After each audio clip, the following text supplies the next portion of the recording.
Assalamualaikum warahmatullahi wabarakatuh. Ya, selamat siang sahabat SPTV atau rekan-rekan mahasiswa semuanya. Apa kabar hari ini? Mudah-mudahan semuanya selalu dalam keadaan sehat ya. Nah, bagi sahabat atau teman-teman mahasiswa yang menonton video ini di malam hari, tetap saya ucapkan selamat siang karena kebetulan eh, pengambilan video ini kita di siang hari ya. Jam 1 siang, udah mendekati sore hari sebetulnya. Ya. Nah, dalam video kali ini ya, saya akan menyampaikan materi terkait dengan kriminologi. Nah, jangan kemana-mana, simak video berikut ini, tapi jangan lupa untuk selalu memberi dukungan kepada channel kami dengan cara subscribe, like, komen, serta share. Ya.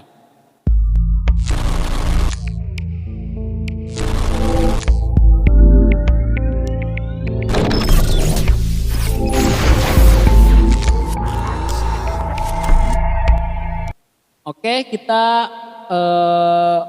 masuk kepada pembahasan yaitu terkait masalah kriminologi ya.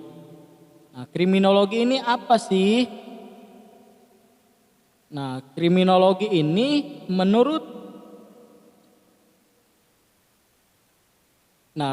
kriminologi ya, pengertian kriminologi ini menurut Muljanto. Kriminologi ini adalah ilmu tentang kejahatannya sendiri. Itu menurut Muljanto. Nah, bagaimana menurut pendapat yang lain? Yaitu Kanter dan Sianturi. Nah, kriminologi mempelajari sebab-sebab timbulnya suatu kejahatan dan keadaan-keadaan yang pada umumnya turut mempengaruhinya. Serta mempelajari cara-cara memberantas kejahatan tersebut. Kriminologi mengartikan kejahatan sebagai gejala dalam masyarakat yang tidak pantas dan tidak atau belum terikat kepada ketentuan-ketentuan yang telah tertulis. Nah, kita lihat kriminologi mempelajari sebab-sebab timbulnya suatu kejahatan dan keadaan-keadaan yang pada umumnya turut mempengaruhinya. Artinya begini, ketika ada suatu tindakan hukum, nah dalam hal ini adalah ada kejadian pembunuhan kan si A di suatu rumah kosong ditemukan mayat yang sudah meninggal dunia. Nah, nanti pihak kepolisian itu akan datang melakukan penyelidikan ya. Ketika sudah ditemukan dua alat bukti itu kan bukti permulaan yang cukup, maka tingkat akan ditekan kepada tingkat penyidikan. Nah, artinya di sini misalkan orang mati tersebut dibunuh oleh rekannya dan rekannya itu tertangkap oleh polisi, maka statusnya kan ditekan jadi tersangka ya, jadi ke tingkat penyidikan. Nah, nanti si tersangka ini kriminologi mempelajari kenapa sih ini melakukan pembunuhan ini, karena apa? Apakah karena gangguan jiwa atau ada hal-hal lain yang menyebabkan sampai si A ini melakukan pembunuhan terhadap si B ya. Itu terkait kriminologi yang Kanter dan Sianturi. Contohnya kurang lebih seperti itu ya. Kali gini saya ulangi, kriminologi mempelajari sebab-sebab timbulnya suatu kejahatan dan keadaan-keadaan yang pada umumnya turut mempengaruhinya serta mempelajari cara-cara memberantas kejahatan tersebut. Itu terkait menurut Kanter dan Sianturi. Nah, sekarang menurut Sutherland and Creasy, ini kriminologi adalah himpunan pengetahuan mengenai kejahatan sebagai gejala masyarakat. Itu menurut Sutherland ya. Nah, sekarang kita lihat perbedaannya nih. Perbedaan kriminologi dan ilmu pengetahuan hukum pidana. Yang satu perbedaan objek, kedua kriminologi dan ilmu pengetahuan hukum pidana. Menurut yang pertama ya, perbedaannya objek. Menurut kriminologi, orang yang melakukan kejahatan itu sendiri sebagai suatu gejala dalam masyarakat, bukan sebagai norma hukum positif semata-mata. Nah, sekarang menurut ilmu pengetahuan hukum pidananya, hukum atau ketentuan-ketentuan, peraturan-peraturan mengenai kejahatan dan pidana. Itu menurut ilmu pengetahuan hukum pidananya. Nah, sekarang perbedaan yang kedua, Perbedaannya tugas. Kalau kriminologi mencari dan menentukan sebab-sebab dari kejahatan serta menemukan cara-cara pemberantasannya. Seperti tadi ya. Jadi seorang orang itu melakukan pembunuhan karena apa sih gitu kan.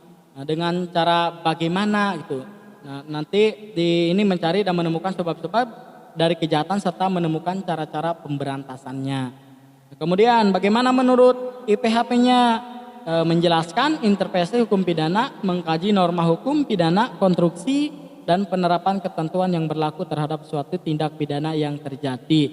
Itu menurut ilmu pengetahuan hukum pidananya. Nih yang ketiga ada tujuan, perbedaan dari tujuan. Menurut kriminologi mengamankan masyarakat dari penjahat, tujuannya ya. Nah IPHP memahami pengertian yang objektif dari peraturan hukum pidana yang berlaku. Itu perbedaan-perbedaan kriminologi dengan ilmu pengetahuan hukum pidana. Nah, beberapa sarjana memasukkan kriminologi sebagai bagian pendukung dari IPHP. Simon van Hamel alasannya bahwa untuk menyelesaikan suatu perkara pidana yang berlaku, ya, mengonstruksikan apa yang dimaksud serta mensistematisirnya. Akan tetapi perlu diselidiki juga penyebab dari tindakan-tindakan pidana itu. Tindakan atau tindakan pidana itu terutama mengenai pribadi si pelaku dan selanjutnya perlu diperhatikan cara-cara pemberantasan kejahatan. Seperti yang tadi ya, jadi seseorang itu melakukan suatu tindak pidana dalam hal ini melakukan pembunuhan karena apa gitu. Jadi mempelajari kita sebagai pelaku, apakah adanya gangguan jiwa, ataukah adanya dendam, ataukah adanya hal-hal lain gitu kan.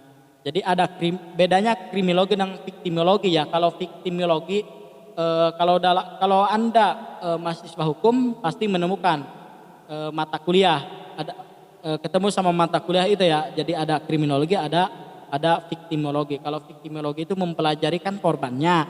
Nah, kalau kriminologi itu mempelajari si pelakunya gitu kan, dari diri pelaku. Kenapa dan bagaimana si pelaku ini melakukan suatu tindakan. Nah itu. Kemudian yang selanjutnya, ini sarjana-sarjana lain ya dapat membenarkan bahwa kriminologi termasuk dalam IPHP ilmu hukum pidana. Ada sarjana-sarjana yang lain nih yang dapat membenarkan bahwa kriminologi termasuk dalam ilmu pengetahuan hukum pidana. Yang pertama ada bahwa IPHP bersifat normatif, yaitu sebagai ilmu untuk mengetahui, mempelajari hukum positif pada norma-normanya dan sanksi pidananya. Ya. Jadi ilmu pengetahuan hukum pidana itu sebagai ilmu untuk mengetahui, mempelajari hukum positif apa norma-normanya dan sanksi pidananya. Di awal-awal kita sudah bahas juga ya hukum positif. Hukum positif ini adalah hukum yang berlaku saat ini. Hukum yang berlaku di suatu negara yang saat ini kita gunakan. Itu adalah hukum yang positif ya. Apa norma-norma dan sanksi pidananya? Sanksi pidananya kalau kita kejahatan ya umum kayak pembunuhan, penganiayaan maka diatur dalam kitab undang-undang hukum pidana. Itu sanksi pidananya nanti sama sahabat-sahabat bisa dibaca atau dicek kembali pasal 10 KUHP. Ya, ada pidana pokok, ada pidana tambahan. Dalam video sebelumnya kita sudah bahas juga terkait masalah pidana tersebut. Ya. Kemudian ada yang poin selanjutnya, pidana merupakan imbalan bagi seseorang pelaku tindak pidana. Karena penekanannya pada pidana, maka kriminologi tidak ada sangkut pautnya. Jadi pidana merupakan imbalan bagi seorang pelaku tindak pidana. Jadi bahwa pidana ketika seseorang melakukan suatu tindakan kejahatan, maka pidana itu adalah sebagai imbalan bagi orang tersebut. Nah, jadi orang tersebut harus bisa mempertanggungjawabkan apa yang dilakukannya. Baik itu melakukan pembunuhan ya kita harus berani tanggung jawab di hadapan hukumnya ya. Berarti kan pasti pidana menantinya. Tuh. Kemudian metode IPHP adalah deduktif, ketentuan hukum pidana sudah ada lalu berdasarkan pada hal tersebut akan dinilai apakah suatu tindakan termasuk tindak pidana atau bukan. Nah, kalau metode apa? Kalau metode kriminologi ini adalah empiris ya, empiris induktif. Berdasarkan penyelidikan empiris dikaji apakah suatu tindakan dalam kenyataannya berupa kejahatan atau tidak tanpa berikut dan ketentuan hukum positif. Nah, ini kalau kriminologi seperti tadi ya, jadi empiris induktif. Jadi berdasarkan penyelidikan. Ketika tadi ditemukan ada mayat di rumah kosong itu, maka polisi nanti akan datang ke rumah tersebut untuk melakukan penyelidikan nih. Dilakukan penyelidikan apakah orang tersebut matinya misalkan bunuh diri atau ada yang membunuh, maka dari situ polisi akan melakukan penyelidikan. Setelah melakukan penyelidikan ini ditemukan bukti-bukti itu kan bahwa orang tersebut mati karena dibunuh orang lain, maka orang yang bunuh nanti akan dikejar ya untuk ditangkap, dilakukan proses hukum. Nah, nanti setelah ketangkap maka akan dilakukan penyidikan. Nah, penyidikan ini apakah kemudian orang tersebut kenapa membunuh? Apakah karena gangguan kejiwaan atau ada hal-hal lain gitu kan yang menyebabkan bahwa dia melakukan suatu tindakan pembunuhan. Ya, itu. Nah, terus yang selanjutnya nih ada, nah sekarang kita masuk kepada pembagian kriminologi. Nah, Kanter dan Sianturi berdasarkan pembatasan yang diberikannya, kriminologi dibagi menjadi dua bidang atau tugas. Yang satu ada etiologi kriminal, kemudian yang selanjutnya ada pemberantasan atau pencegahan kriminal, penologi atau kriminal polis atau kriminal politik. Nah, sekarang kita ke kriminal etiologi, yaitu mempelajari sebab-sebab timbulnya suatu kejahatan. Kalau jadi ya kriminal etiologi mempelajari sebab-sebab timbulnya suatu kejahatan. Kenapa sih dia ini melakukan suatu kejahatan, karena apa? Itu yang disebut dengan kriminal etiologi. Kemudian kalau penologi atau kriminal polis menemukan cara-cara memberantas kejahatan. Jadi ketika cara-cara memberantas kejahatan itu seperti apa, itu dipelajari oleh kriminal polis atau kriminal politik ya, atau pemberantasan atau pencegahan kriminal. Nah, kemudian lanjutannya nih, menurut Sutherland and Creasy, kriminologi terdiri dari 3 bagian utama. Yang pertama adalah ilmu kemasyarakatan dari hukum atau pemasyarakatan hukum, the sociology of law, yaitu usaha untuk menganalisa keadaan secara ilmiah yang akan turut memperkembangkan hukum pidana. Nah, yang kedua, etiologi kriminal, yaitu penelitian secara ilmiah mengenai sebab-sebab dari kejahatan, kurang lebih seperti tadi ya. Terus yang ketiganya ada pemberantasan atau pencegahan kejahatan, control of crime ya. Kemudian untuk lanjutan ya, pembagian kriminologi ini di negara-negara Anglo-Saxon, kriminologi dibagi menjadi 3 bagian ya. Ada kriminal biologi, ada kriminal sosiologi, kemudian ada kriminal polis. Kriminal biologi ini yang seperti apa? Itu yang menyelidiki dalam diri orang itu sendiri akan sebab-sebab dari perbuatannya, baik dalam jasmani maupun rohani. Yang seperti tadi yang sudah saya jelaskan.